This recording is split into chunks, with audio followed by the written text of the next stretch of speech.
Hello everyone, हम लोगों का इकोनॉमिक्स का chapter number 3 money and inflation continue है।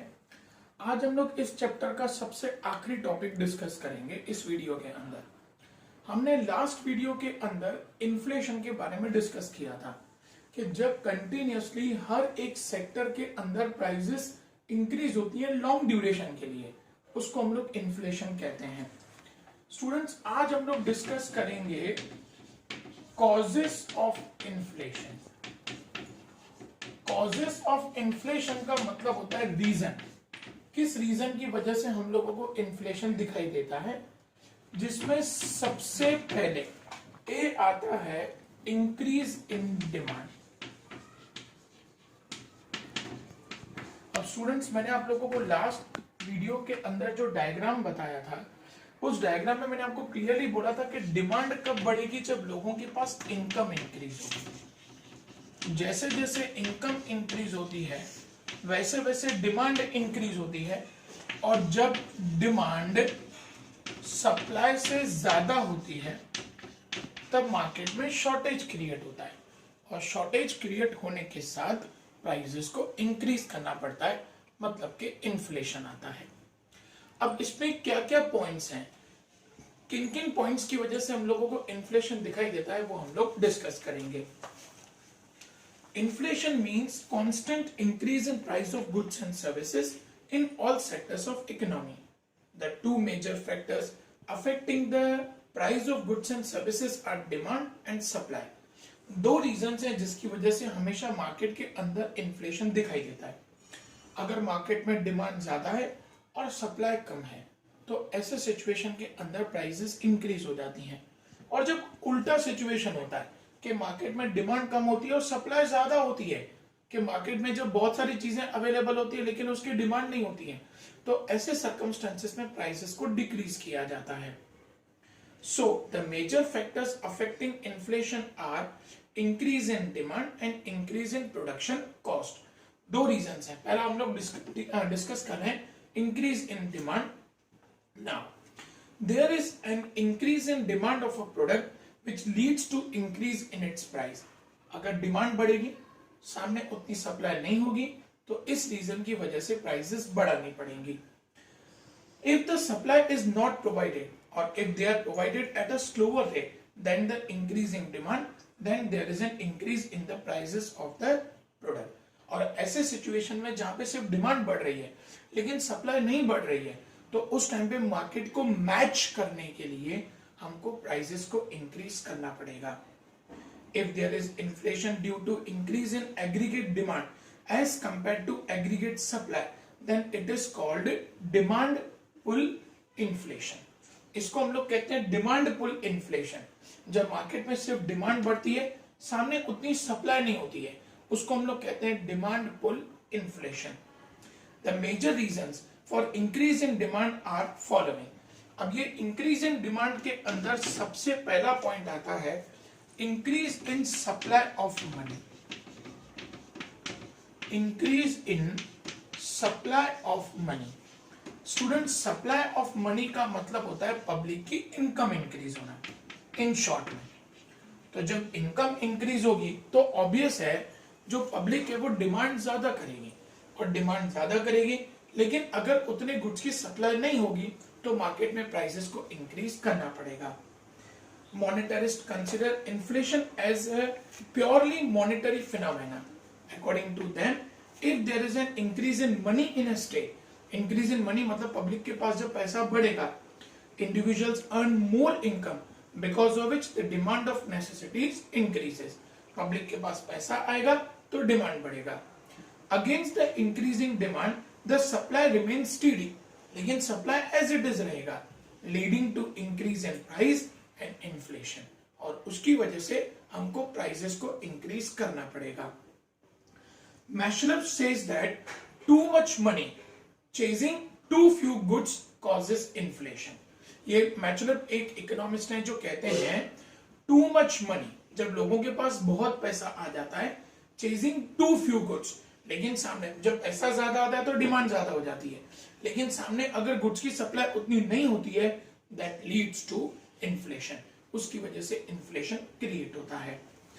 Second is students increase in public expenditure. Student public expenditure government करती है। गवर्नमेंट अलग अलग जगहों पे पैसों का इन्वेस्टमेंट करती है, रोड्स बनाती है, ब्रिजेस बनाती है, हॉस्पिटल्स क्रिएट करती है, स्कूल्स बनाती है। तो इसकी वजह से क्या होता है, एम्प्लॉयमेंट अपॉर्चुनिटीज बनती हैं, और जब एम्प्लॉयमेंट अपॉर्चुनिटीज बढ़ती हैं तो लोगों के पास पैसा आता है, और अगेन जब लोगों के पास पैसा आएगा तो डिमांड बढ़ेगी, लेकिन सामने अगर उतनी सप्लाई नहीं हुई तो अगेन मार्केट के अंदर हमको इन्फ्लेशन दिखाई देगा। Government of developing countries like India is involve in economic development of the country. उनको कंट्री को इकोनॉमिक डेवलपमेंट करना है, और वो इकोनॉमिक डेवलपमेंट करने के लिए ये कंट्रीज ज्यादा से ज्यादा अपना पैसा खर्चा करती हैं in public projects. Government incurs expenditure after installing infrastructures, provision of basic utilities or providing employment which increase the supply of money in the economy. सरकार infrastructure, roads, bridges, railway, hospitals, schools, इनके पीछे पैसा खर्चा करती है, जिससे employment opportunities बनती हैं, और एम्प्लॉयमेंट अपॉर्चुनिटी के साथ साथ उनके पास, लोगों के पास पैसा आता है। This increase the income and demand of people which leads to rise in the general price level. और जब लोगों के पास पैसा आता है तो डिमांड बढ़ती है, लेकिन सामने उतनी सप्लाई नहीं होने की वजह से इन्फ्लेशन क्रिएट होता है। Thus, if government circulates money in excess of the production of goods and service in the economy by increasing public expenditure, then rise of general price level gains momentum. और जब सरकार पैसा ज्यादा खर्चा करेगी, लेकिन सामने उतनी सप्लाई नहीं है, उतना प्रोडक्शन नहीं है, तो ऐसे सिचुएशन में डिमांड बढ़ेगी रादर देन सप्लाई, और ऐसे सिचुएशन में प्राइसेस को इंक्रीज करना पड़ेगा और इन्फ्लेशन इंक्रीज होगा। Now the third point is over population. Students, अब ये पॉइंट लिखते ही आप लोगों को समझ में आ जाना चाहिए कि पॉपुलेशन भी हमारे लिए एक बहुत बड़ा फैक्टर है कि जिसकी वजह से प्राइसेस बढ़ती हैं। रीजन भी, पॉपुलेशन बढ़ेगा तो ऑब्वियस है डिमांड बढ़ेगी। आपके घर में 2 फैमिली मेंबर हैं, 2 फैमिली मेंबर की जगह पे अगर 4 फैमिली मेंबर हो जाते हैं तो इससे क्या होगा, चीजों की डिमांड बढ़ेगी, लेकिन मार्केट के अंदर सप्लाई तो उतनी रहने वाली है, सप्लाई तो बढ़ने नहीं वाली है, और ऐसे सर्कमस्टेंसेस में चीजों के दाम बढ़ाने पड़ेंगे। In India there is 2% annual increase in population leading to an increase in demand of individual.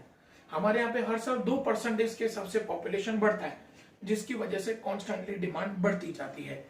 The increasing population causes increase in the demand of basic requirements, and when supply is insufficient price level increases. Simple है, demand बढ़ेगी, लेकिन सामने अगर उतनी supply नहीं हुई तो ऐसे सिचुएशन में प्राइसेस बढ़ानी पड़ेंगी।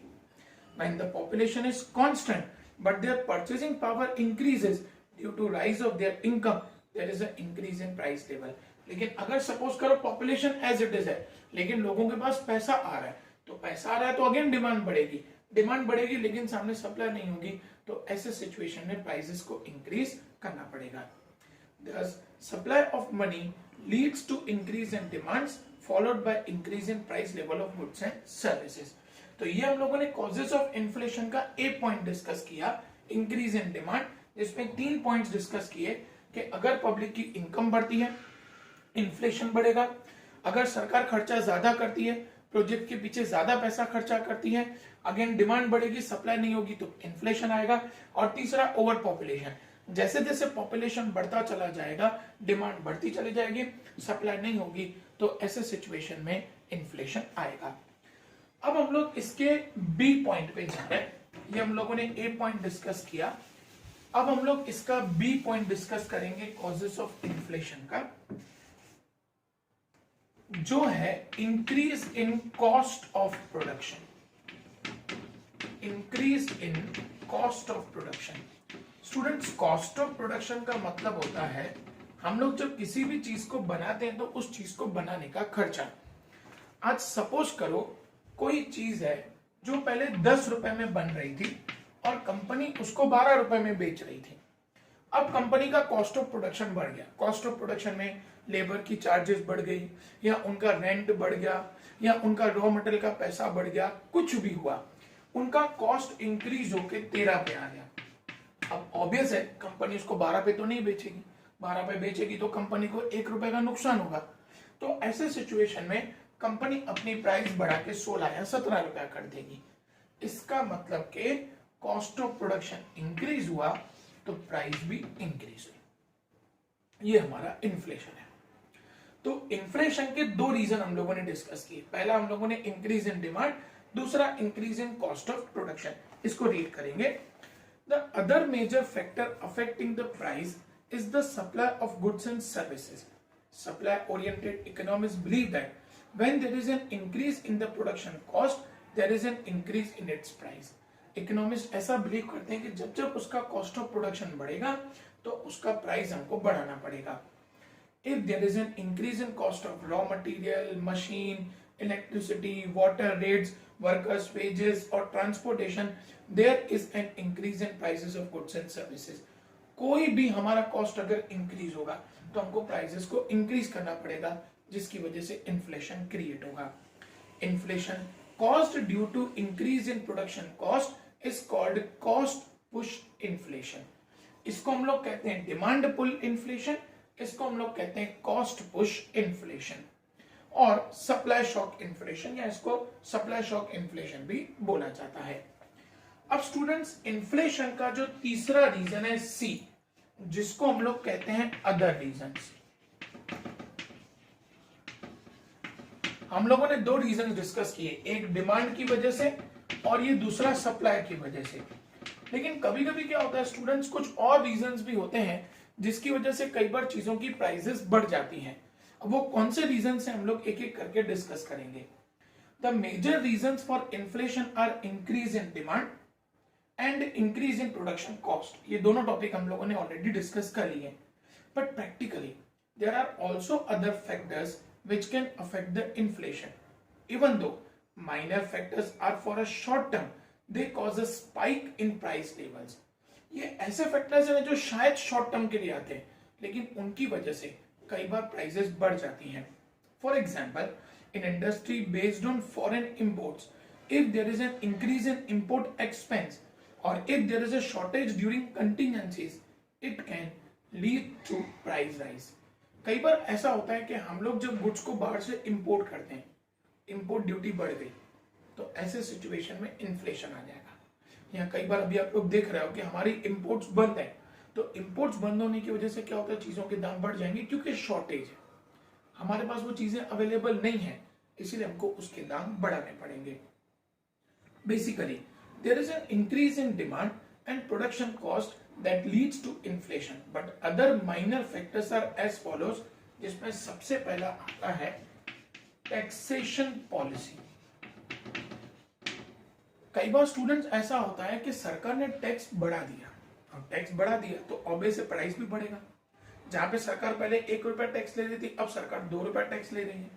तो कोई भी इंडस्ट्रियलिस्ट अपनी जेब से तो पैसा नहीं देगा, वो पैसा किससे लेगा, लोगों से लेगा। तो उसको प्राइसेस को क्या करेगा, वो इंक्रीज करेगा। Taxation policy of government causes inflation. High increase in tax rates increase the production cost of the products which leads to rise in inflation. Second है increase in price of imports. Imports price increase. कई बार ऐसा होता है कि हम लोग जब इंपोर्ट करते हैं तो उसकी प्राइसेस इंक्रीज हो जाती हैं। कई बार सरकार उसके ऊपर इंपोर्ट ड्यूटी बढ़ा देती है। अब इंपोर्ट ड्यूटी बढ़ाने की वजह से, या हम लोग जब बाहर से इंपोर्ट कर रहे हैं, रॉ मटेरियल इंपोर्ट कर रहे हैं, वो महंगा हो गया, तो उसकी वजह से क्या होगा, हमारा प्रोडक्शन महंगा होगा। प्रोडक्शन महंगा होगा तो हमारी सेल्स भी महंगी होगी और हमको प्राइसेस इंक्रीज करनी पड़ेंगी। In India 70% of petroleum products are supplied via import. हमारे इंडिया में 70% पेट्रोलियम बाहर से आता है। अब अगर मान लो इंटरनेशनल लेवल पे क्रूड महंगा हो गया, तो सरकार भी हम लोगों को यहाँ पे पेट्रोल महंगा देने वाली है, उसकी प्राइस बढ़ेगी। अब स्टूडेंट्स रिलेशन समझना, इंटरनेशनल लेवल पे पेट्रोलियम महंगा होगा तो हमारी इंडिया के अंदर पेट्रोल का रेट बढ़ेगा, डीजल का रेट बढ़ेगा, अब पेट्रोल और डीजल से मैक्सिमम इंडिया का ट्रांसपोर्टेशन चलता है। अब इसका मतलब ट्रांसपोर्टेशन महंगा होगा। अब वो ट्रांसपोर्टेशन गुड्स के रिलेटेड है। अगर ट्रांसपोर्टेशन महंगा होगा तो जो इंडस्ट्रियलिस्ट है वो गुड्स की प्राइस बढ़ाएंगे, इन्फ्लेशन आएगा। Each and everything in economics is interrelated. If there is an increase in price of crude oil in international market, then there will be an increase in the rates of petrol and diesel, which can also increase the prices of other products. Third one is scarcity. Student, scarcity का मतलब हम लोग 11th standard में पढ़ चुके हैं shortage. Shortage के दो रीजंस होते हैं। कई बार मार्केट में डिमांड इंक्रीज हो जाती है लेकिन सामने सप्लाई नहीं होती है, या कई बार क्या सप्लाई उतनी की उतनी होती है, डिमांड बढ़ जाती है, लेकिन कभी कभी क्या होता है सप्लाई डिक्रीज हो जाती है। जैसे अभी आप लोग देख रहे हो, अभी कोरोना की वजह से ट्रांसपोर्टेशन बंद है। ट्रांसपोर्टेशन बंद है तो सामने सप्लाई कम है लेकिन सामने डिमांड ज्यादा है, तो ये सिचुएशंस में शॉर्टेज क्रिएट होगा, स्कैर्सिटी क्रिएट होगी, और इस स्कैर्सिटी को फेस आउट करने के लिए चीजों के दाम बढ़ाने पड़ेंगे। When there is a scarcity in terms of raw material, electricity or any requirement for production, it leads to increase in price level of the goods or services. किसी भी चीज की शॉर्टेज है, रॉ मटेरियल की shortage है, electricity की shortage है, तो उसकी वजह से उसके पैसे हमको ज्यादा देने पड़ेंगे, प्रोडक्शन महंगा होगा, और प्रोडक्शन के साथ साथ प्रोडक्शन अगर महंगा होगा तो चीजों के दाम भी हमको बढ़ाने पड़ेंगे। If scarcity prevails for a long period during production or is extensive in nature, it can cause inflation. अगर वो लगातार लॉन्ग पीरियड के लिए चला तो ऐसे सिचुएशन में हमको चीजों के दाम बढ़ाने पड़ेंगे और मार्केट के अंदर इन्फ्लेशन क्रिएट होगा। तो स्टूडेंट्स, हम लोगों ने 3 टॉपिक डिस्कस किए।